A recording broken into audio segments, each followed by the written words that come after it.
चाहिए। जैनेन्द्र कुमार ने अपना अपना भाग एक कहानी लिखी, कोर्स में चलती है रोज, वो उनके अपने जीवन की है।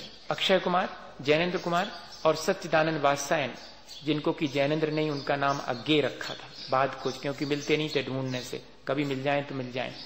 ये सब लोग, और एक और नाम लिया था मुझे वो याद नहीं, ये चारों लोग दिल्ली के अंदर पार्क में रोज घूमने जाते थे और बैठा करते थे। तब उन्होंने लिखा कि मेरे पास एक 10-12 साल का लड़का मांगने आया कि 1 रुपए दे दो बाबा, 2-3 दिन से भोजन ही नहीं किया।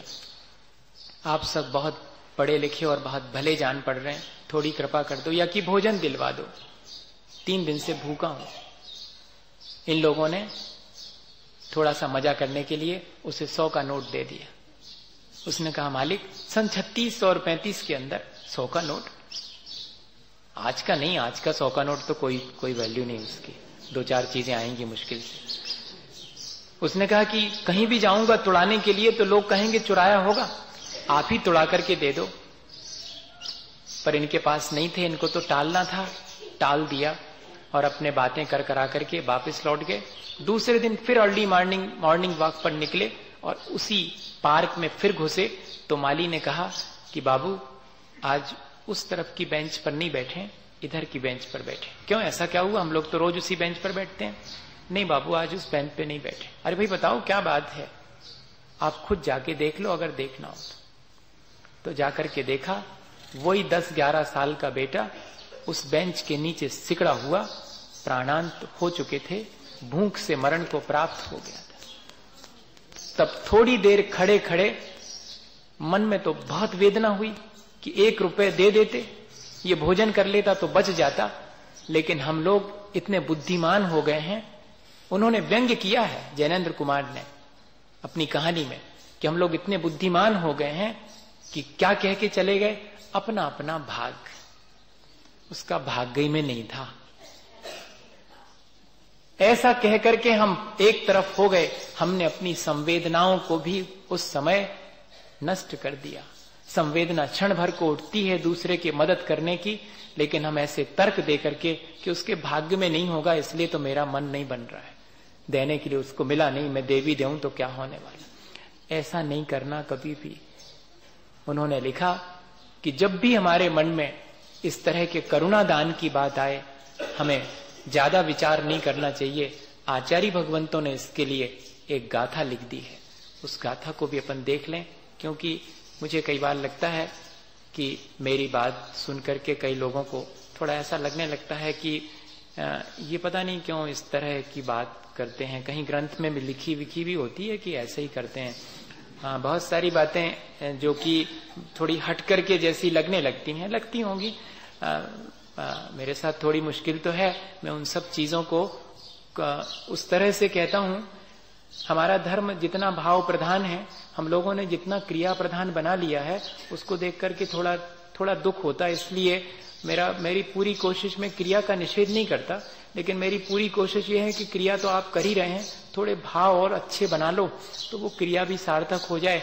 नहीं तो चल तो सबका रहा है, क्रिया करने वाले का भी चल रहा है और भाव शून्य, हृदय शून्य व्यक्ति का भी काम चल रहा है, और उन्हीं का काम ठाठ से चल रहा है। जो संवेदनशील है उनको तो कदम कदम पर तकलीफ ही है, संवेदनशील व्यक्ति को तो बहुत मुश्किल है। आज तो जमाना टिट फॉर टैट का है, सठे साठ्यम समाचरे, उस तरह की भावना। लेकिन मैं सोचता हूं कि उससे थोड़ा सा ऊपर उठें और जो हमारे प्रति कहना चाहिए, आज सारे संसार की विषमताओं के बीच भी हम अपने, और वो जो स्वभाव है हमारे अपने जीवन का, जो लक्ष्य है उसको ना भूलें। सब कुछ विपरीत है, लेकिन इसके बाद भी हम ये सोच करके कि नहीं सब ऐसे ही चलता है, अपने जीवन को नष्ट नहीं करें, अपनी भावनाओं को निर्मल बनाएं। हमारा उद्देश्य सिर्फ इतना है। इसलिए कई बार हो सकता है कि जैसी बात लिखी है उसको और ज्यादा अपनी तरफ से थोड़ा सा बढ़ा चढ़ा करके भी मैं भावों की निर्मलता के लिए कह देता हूं, पर जब उसमें कोई गाथा मिल जाती तो मैं भी गदगद होता हूं कि मैं जो कह रहा हूं वो आचार्य भगवंतों का कहना भी वही था। दानम भोयनमेत्तम दिन्नैधम धन्नो हवेयि सायारो पत्तापत्त विशेषम संदंशने किं वियारेण सागार मात्र एक भोजन दान से भी लो धन्य धन्य तम हो, धनवान से भी दुपात्र पात्र इस भांति विचार से क्या, ले आम पेट भर ले बस पेड़ से क्या। पेड़ गिनने से क्या मतलब, आम से अपना पेट भर लो। कौन पात्र है कौन अपात्र है, 2 रोटी के लिए किसी की 7 पीढ़ी आगे पीछे की देखने से कोई लाभ नहीं है। 2 ही रोटी तो दे रहे हो और कितना हिसाब बनाओगे उसके बारे में कि कैसा है कैसा नहीं है। ऐसा आचार्य भगवंत हमें खुद इस बात का इशारा कर रहे हैं। अभी परमार्थ के दान की चर्चा नहीं है, अभी सिर्फ लौकिक दान की चर्चा है। उसमें भी लौकिक दान में भी सकल दत्ती और समदत्ती में तो थोड़ा विचार भी करना आवश्यक है, लेकिन करुणा दान में कह रहे हैं कि जिसके प्रति दया का भाव आ जावे उसे हमें और तुरंत मदद कर देना चाहिए। उससे हमारे जीवन का उपकार भी होगा और सामने वाले का भी। वो अगर हमारे दान से अपना अपकार करे तो उसकी जिम्मेदारी हमारी नहीं है, हमने तो उसके उपकार के लिए ही उसे दिया है। ऐसी भावना रख करके और अपन इस दान को दें।